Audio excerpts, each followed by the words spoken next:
Coming up on Doctype, we'll show you around the brand new Carsonified Orlando office, and then we'll give you our predictions for 2011. It's a new year with new segments and new facial hair. It's time for Doctype.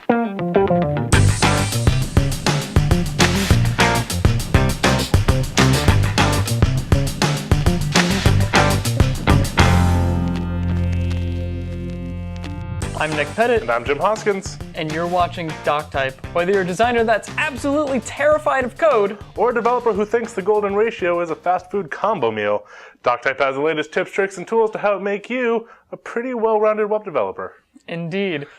So we've sort of been in the twilight zone lately, but we're back. It's been like 6 weeks. It was a long break. It was a bit of a holiday. We originally just took off a few weeks for holiday, but as we were coming back, various circumstances sort of prevented us from being able to put out Doctype how we wanted to. And as you can see, we're kind of in a different space right now, and that's because we're actually in the middle of transitioning our studios. So for the time being, we're sort of hooking up inside of the Think Vitamin Carsonified Orlando studio while we figure out Doctype's permanent location. That's right. So we have this new Carsonified Orlando office, and we thought it would be pretty cool if we could show you guys around a little bit.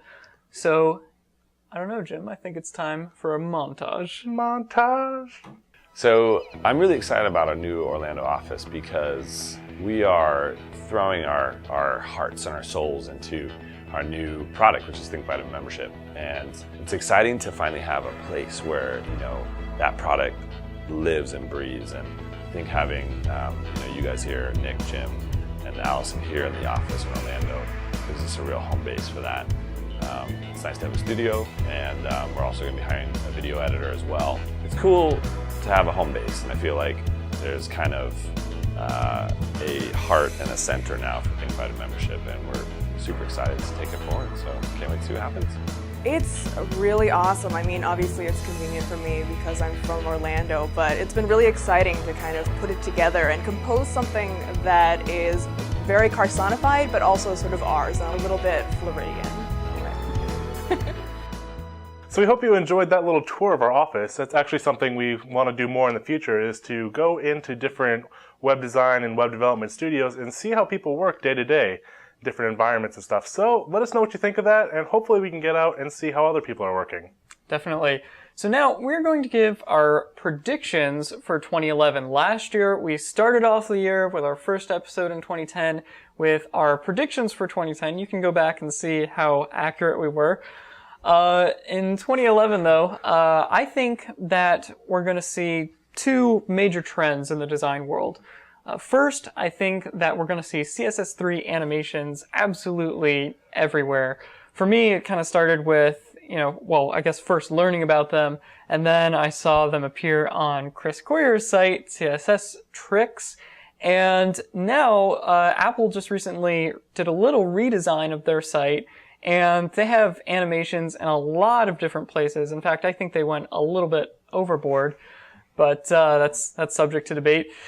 And I think we're going to see CSS3 animations in a lot of places. Just be careful not to overdo it. I'm really excited in 2011 to sort of see where Canvas is going. It's been really ramping up, especially in the last half of 2010. I think in 2011 we're going to see a huge spike in a lot of different creative uses for the Canvas. I don't think it's going to overtake Flash, and it won't be really the Flash killer this year. But, with more and more browser support, it's getting a lot faster to process in it. The JavaScript engines are getting a lot more efficient. And then IE9 support. I think we're going to see a lot of cool applications of Canvas beyond just, Flash game replacements and charts.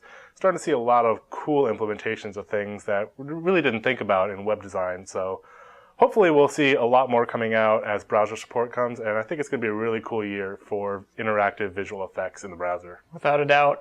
So the last thing I'm predicting in 2011 is I think responsive web design is really going to take hold of designers everywhere. In case you're not familiar with responsive web design, it's basically the application of media queries to take the same HTML and allow the site to respond to different screen resolutions like, mobile sites, a regular desktop browser. And I think the thing that we're really going to see is responsive web design used to create television interfaces.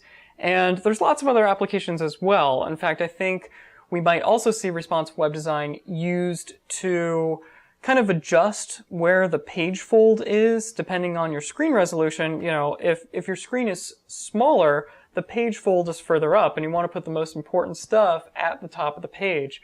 So that might be another application. I think there's tons more that are just waiting to be discovered. In fact, I wrote a whole article about this on the Think Vitamin blog at, well, I'll just link it in the show notes. I'm not sure what the URL is, or I'll put it down here maybe. Well, we're going to have to come back in a year and see how all our predictions panned out. Definitely.